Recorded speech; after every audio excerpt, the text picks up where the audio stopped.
All right, everyone, thank you for joining me. This is the unemployment series, and I'm pleased to introduce a good friend of mine, Samara.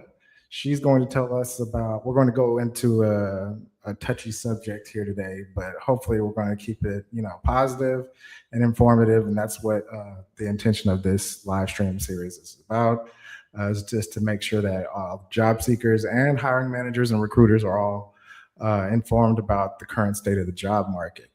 And with that said, I will let her introduce herself. Hello, everyone. My name is Samara James. I am currently a little over 20 years in my industry. I work in the energy industry. Within the last few years, I've been promoted into a director role. So there's been a lot of hiring, also a lot of firing, unfortunately, because in my industry, there's a lot of turmoil right now. But I love to talk about the topic of DEI and how that really manifests in the workplace. So looking forward to the conversation. Thank you, Samara. And that's actually, what I wanted to really dive deeper into today, which is the subject of DEI. I saw your post earlier this week, and it kind of really had me interested to dive a little deeper into some of the nuances that you were able to observe. And I'd like to get into that more specifically, especially. I don't know if this is the top of the subject or, the best place to start, but your observation as to DEI compared to, here in the US versus over in other countries like Europe Yeah, we or can dive India. in. Yeah. So the company I work for is based out of the Netherlands. And so they generally have really wonderful policies. Now, depending on the region they're operating in, those policies do change. For example, in the US, we have to work according to United States laws and general policies, but there's flexibility there. So when it comes to benefits, when it comes to DEI and other programs like it, they tend to push it as far as they can go within the boundaries of the US employment laws and regulations. So my benefits aren't the same as someone in the Netherlands or someone in Taiwan or Australia and the other places that we operate, if that makes sense. No, that's interesting. And, I didn't think about the aspect of benefits so much. And so is there a drastic difference as it relates to like your benefits versus some of your, Norwegian counterparts, or um, is it very similar? Are there obstacles to go around compared to the healthcare system? Can you give me a little more detail about that? Yeah, we can start with healthcare for one. So, in most of the other regions that we operate in, healthcare is free. It's provided by the governments in those places. And as we all know, that's not the case here in the US. So, we do still go through the process of seeking out insurance companies to work with and working out deals as far as, how much we charge employees and how much the company covers. And for example, at Orsted, when I first joined, we had a premium that we had to pay, but just last year, they completely removed premiums.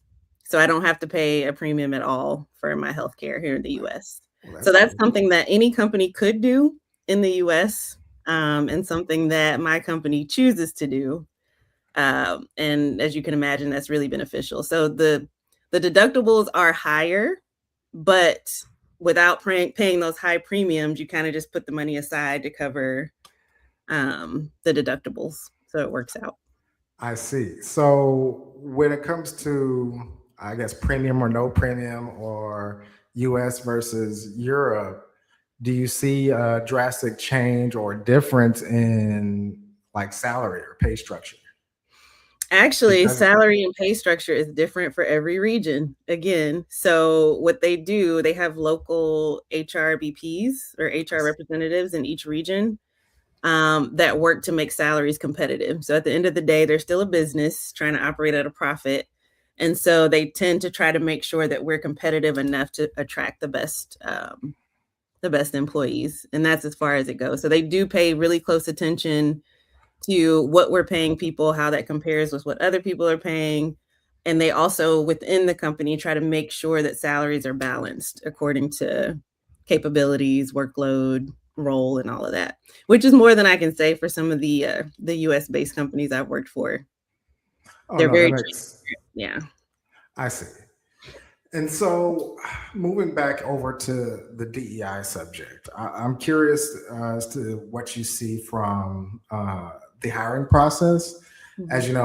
you know, a lot of companies are moving away from DEI now and moving more towards AI screening tools. And one of the subjects I've been trying to get a little more information on or context on is, of course, how it's influencing overall hiring decisions and the the state of the current job market as it relates to the positions available and how people are acquiring those positions. Do you have any thoughts or insight into that?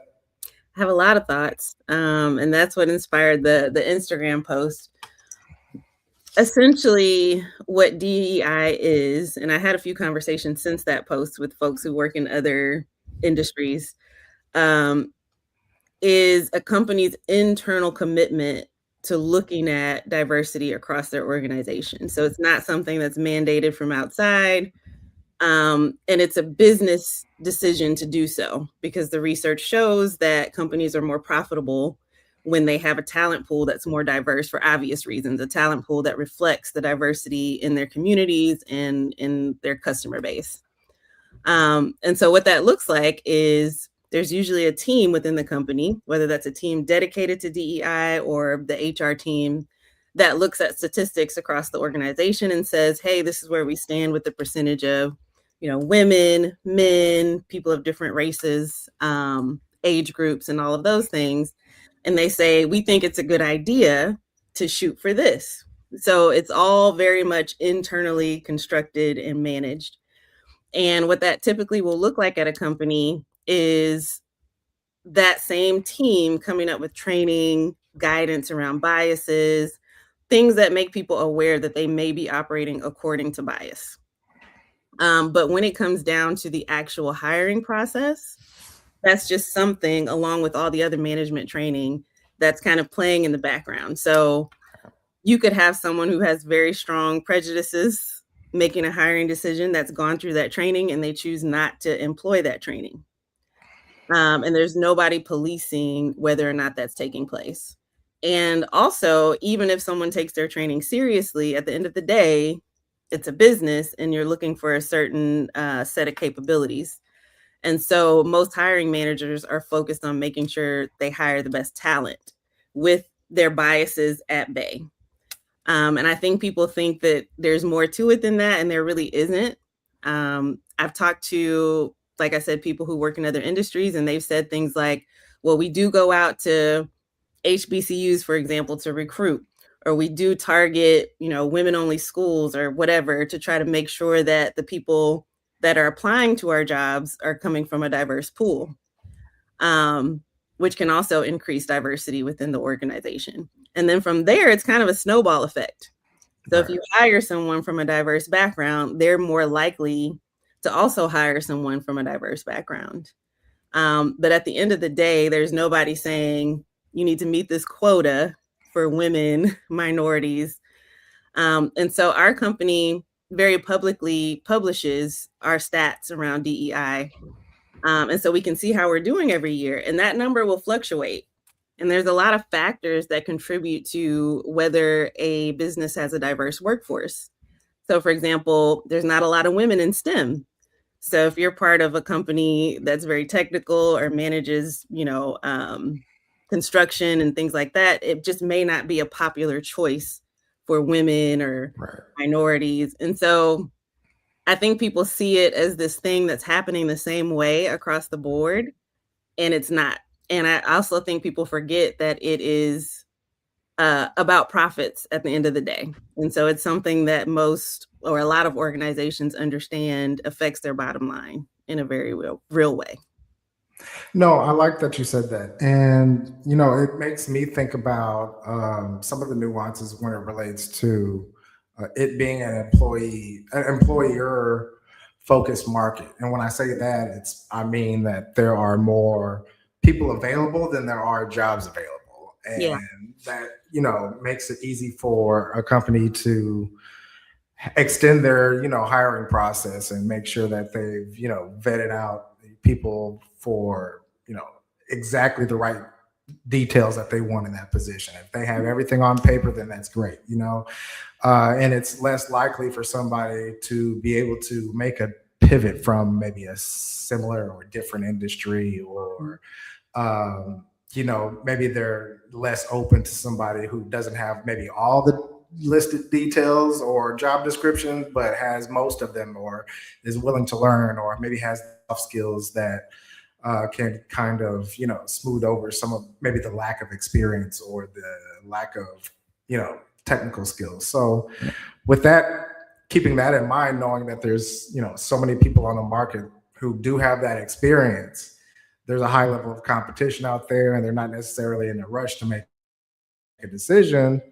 They can continue to look until they find that perfect fit, or what they deem a perfect fit. And I think that's what gets a little more frustrating for the job seeker themselves, is that, it's tough out there. There's a lot of competition. It's not that you're unqualified, it's just that there are a lot of people who are overqualified. Yeah. And that's, something that's, I think every job seeker has to sit there and, relate to Mhm. and be aware of when they're out in the market right now. And that kind of, when you think about a lot of the larger organizations right now, there's the Amazons, the Metas, the, Walmart, a lot of these have rolled back their DEI programs, but none of them said, it was that they stopped believing in diversity or anything like Yeah. that. It was more of a legal excuse versus uh, a a moral one, or a diversity based decision. And so from Mhm. that standpoint, is it like, do you see that as a way to kind of cover the companies, or is it just more of a way for them to kind of a good way for them to use that as an excuse? I think it depends on the organization. Every organization has a core set of values that they operate by. I'm fortunate enough to work for a company that values DEI. Um, but a few things to consider. One, DEI requires budget, significant budget. So in today's climate, it might be easy to let that be a place where you recover lost profits. So DEI it requires people with a special skill set. It requires focus. It requires effort, training, all of those things. So that may be a reason why some organizations, according to their value set, are deciding to drop it. One other thing that you mentioned a little bit earlier was the number of people on the market, right? And having time to wait for the perfect candidate. I don't know about other industries or companies, but when we have a need, it's usually immediate, especially since we're operating lean. Like, we recently had to lay off 2,000 of the 6,000 employees at the company, and that was very public news for the company that I work for. So when we discover that there's a gap, we need that person yesterday. And hiring costs money as well. So, I've had leaders under me looking for a specific skill set for months and being frustrated because every time they get close to getting a candidate, they lose the candidate for some reason.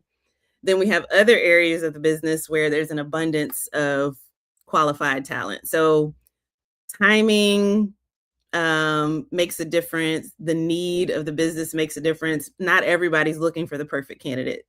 A lot of us are looking for the person that's good enough right now among the pool of applicants that we have. So it's a very complex landscape that we're dealing with. But I think the thing that's contributing to the high unemployment numbers is that companies are deciding to lean out for a lot of different reasons. Some companies are overconfident that AI can make up for the gaps that they have. And I think that is not a wise approach to take.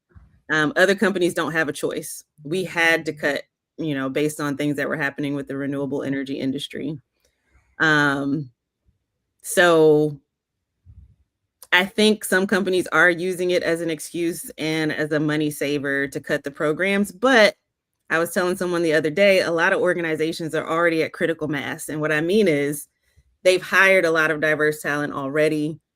That it's built into their culture, and when people are hiring, they're already considering those things. So just because a DEI program goes away, an acknowledgement of the importance of diversity doesn't. And I think you mentioned that. Right, and that's one thing that I've been reading up a little bit more about is the position almost of a DEI in an organization.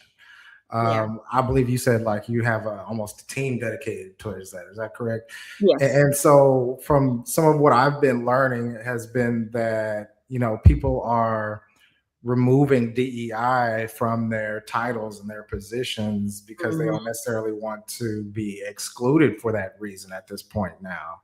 Yep. Simply because of the way things have changed and as far as dynamics in the job market and what people are looking for. So it's Mhm. almost as if having that in a title or having that as a piece of your experience, do you think it can still be seen as a negative or a positive at this point?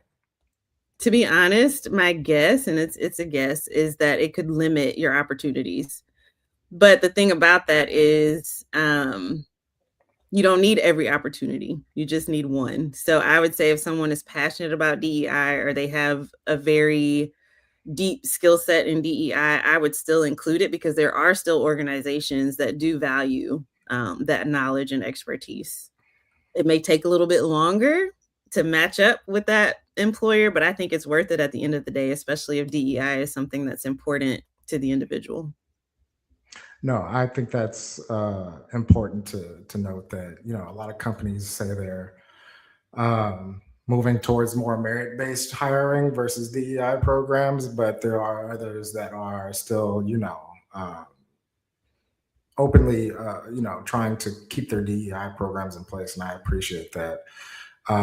To the extent of the bias out there is definitely real, and it's Mhm. just trying to see who is really out there being more proactive, because as you said, it has to be something that's proactively done from the top down so that it remains in place. Otherwise, it's easy to kind of just throw it by the wayside, for lack of a better phrase. Yeah. I may have a controversial opinion in that from my perspective and in my experience, between there's no such thing as DEI hiring. All hiring is merit based. I'll put it that way. Okay.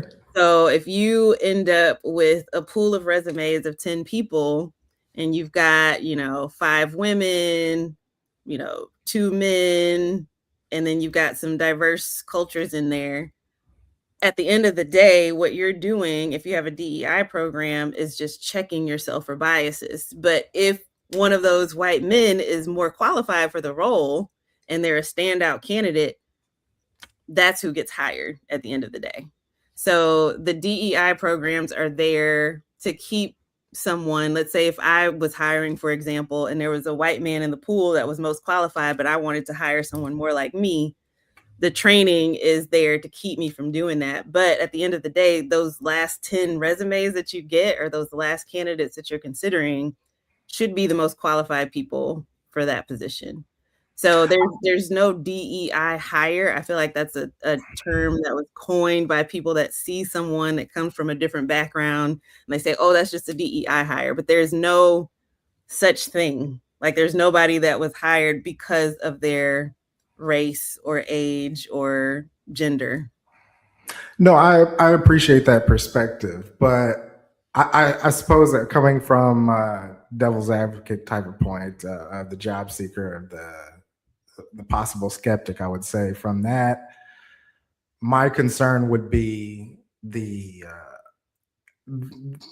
ATS platforms and the inherent Yeah. AI that is applied to the various ATS platforms that exist, because of AI is something that had to be taught what to do, but so it makes you wonder when this AI was created, or when it was layered on top of this ATS platform, there already an inherent bias that it's been learned just because of the inputs that I place, whether it's and I know there are factors that keep the certain information anonymous, or it's just collecting data like the veteran status, disability status, and so forth. But at the back of our mind, when you've been in the market for a while and you haven't been able to get an interview, you're wondering like, what is it, what's going on, am I being filtered out before it even reaches somebody? And that's the concern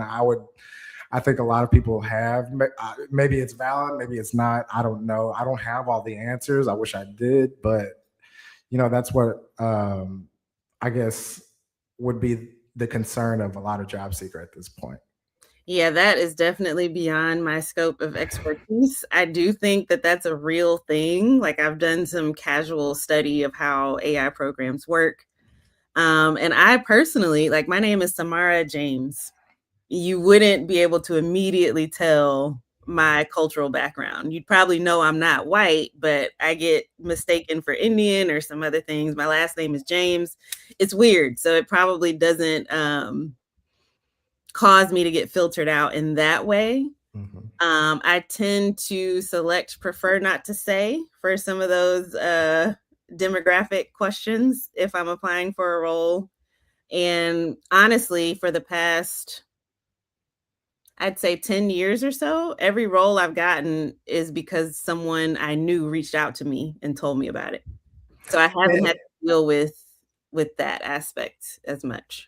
No, and that's always something that I've realized, especially as I've moved throughout my career, has been building a network and connections, and not burning bridges, and keeping in touch with people that you've worked with. I think that's very valuable because, especially in today's market, it's easier to find a job when you have a recommendation from somebody that already works there, or you have somebody who can get your foot in the door for an interview, and those types of aspects. So certainly something that I would encourage to all job seekers is to build that network and make sure that you're engaging with people, and you're building connections, so you never know who you might meet and whose path you might cross. And so from that standpoint, always being in a positive state to where if you meet someone new, you never know what that opportunity might lead to, both personal and a professional standpoint.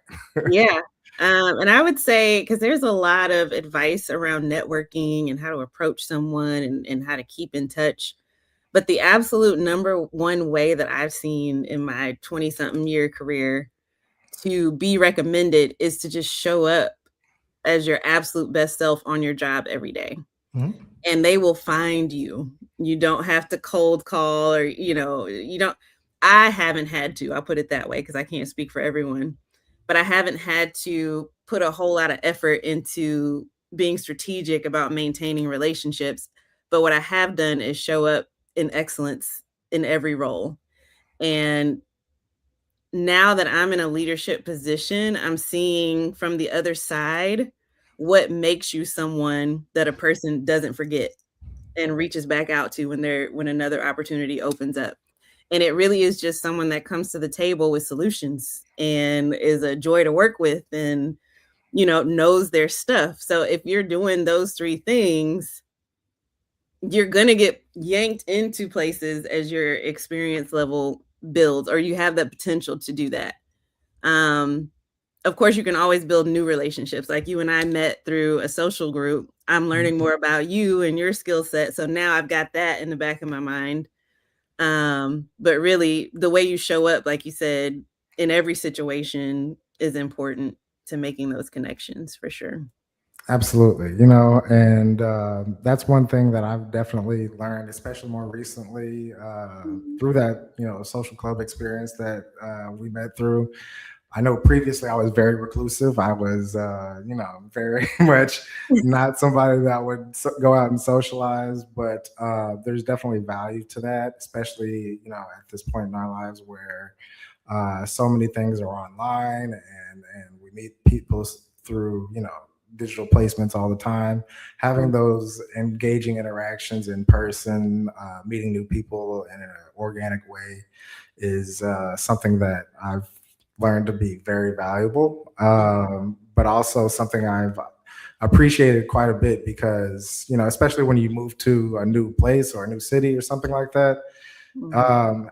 having the ability to go out and make friends and build connections is definitely a skill that needs to be acquired for any person, I would recommend. So Yeah. from that standpoint, I am curious, when you are looking for somebody to hire, regardless of what the position that is, Mhm. um, what would you say are the top three things that you look for? But whether that's soft skills, I'm talking about, from any person that you would say, you know what, this is a top candidate. Um, I would say the number one skill is stakeholder management.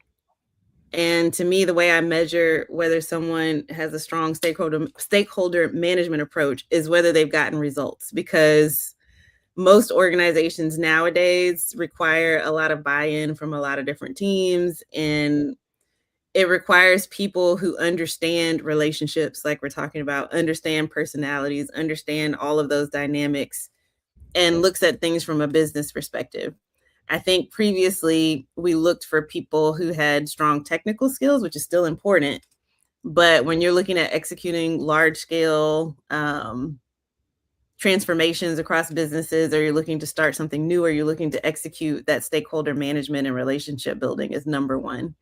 So if someone's in an interview and they're talking about a challenge they overcame through building relationships, to me, that's like a thing that makes me remember that person and consider them as a top candidate if all other things remain the same across the skill set.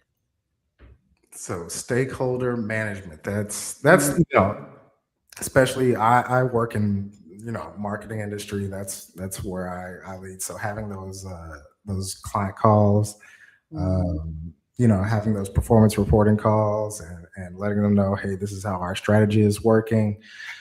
This is what's not working, and how this is how we can reach your overall goals. That's something that I, have had to learn over my career. And so it's definitely highly valuable, especially being able to have those communication skills to be able to, uh, you know, talk yourself through whatever you might be facing. Mhm. Because not all conversations are going to be easy like that. And so that's how you build trust with any type of client. And so that's the way I like to think of it, especially if you're able to come to them with solutions, as you said, Mhm. that's going to help build that overall trust. So absolutely recommend, something as far as, being able to talk and have those communication abilities. Um, that's something that's highly valuable, and especially in my industry as well. So Yeah, and I would say the second thing is thought leadership. I think that's gonna become a buzzword, and that goes along with coming with solutions, bringing ideas. When someone comes to me with something I did not think of as their leader, they're invaluable to me versus someone who takes my idea and executes it. There's a lot of people who think that that's the way to elevate yourself in your leader's eyes, but the way to do that really is to bring them something they did not think of. Um, so yeah, thought leadership, and similar to what you're doing right now, you've put together this series. You're educating people. You're showing up. You're finding resources. To me, that's an example of thought leadership and something that gets you noticed and seen as somebody that can make things happen. So I would say that's probably number two. certainly, especially when it comes to thought leadership, have always wanted to be somebody that has been, for lack of a better phrase, subject matter expert. Mhm. And to an extent, I consider myself that from a paid media standpoint. But being able to show that and put that into others, and being able to teach and help others understand is something that I find valuable, especially when I'm leading a team. If there's somebody that's on my team that has maybe a different background, or has had different experiences, or as far as their career or the type of clients they've worked with, and they're able to give me some insight or give me some type of feedback that I didn't recognize because they just simply experienced a different type, they experienced something similar to what we're currently facing, or something that I haven't had an exposure into, but is Mm. valuable at this moment in time. And they're able to bring that to me and say, hey, I think we might need to look at it this way simply Mhm. because, I have some experience doing this. And those types of experiences is why I like, having a team of people that have come from diverse backgrounds, who have worked Exactly. on various different types of clients. Because especially when you're on the agency side, you can come across any type of client, and there might be struggling with a certain strategy or trying to identify how to reach a certain audience, and we might have to think creatively to find a way to find a solution for that issue. And so being able to bounce ideas off of others, regardless of where they are in the company.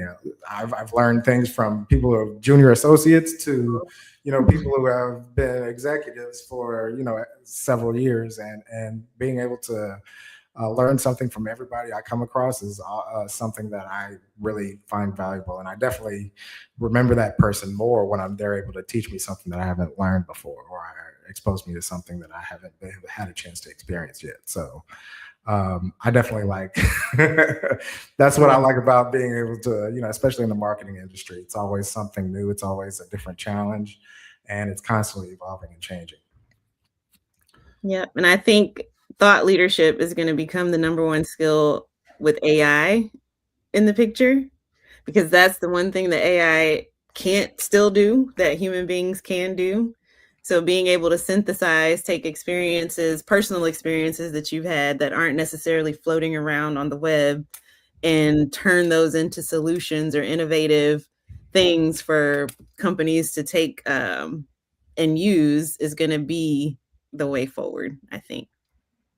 Those are some of the best lessons, to be honest with you. Learning from the experience or the mistakes of others, Yeah. and being able to say, you know what, this is what I learned because I screwed it up once before, but I definitely could have, Yeah.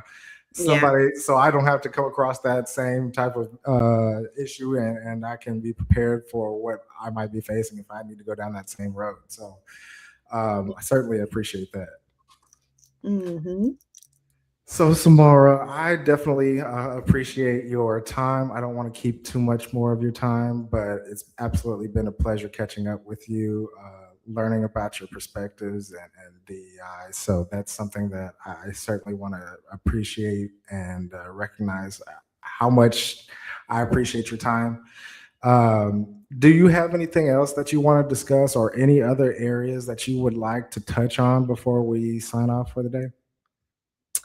I think we covered most of it. This was a really fun experience. Thank you for inviting me to talk about this. Yeah, I appreciate the exposure and the opportunity for interesting discussion. So, anytime.